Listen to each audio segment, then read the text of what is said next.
What basic human movements Akeya is able to do. So let's start. Akeya, stand up.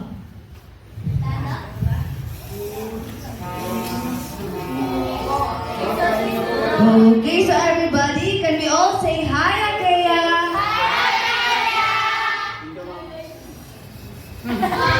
Okay, so Akeya po will choose the most good-looking na student. So Akeya, walk.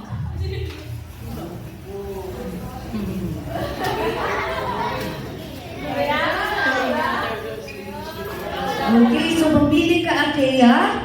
Akeya, can you walk sideways naman?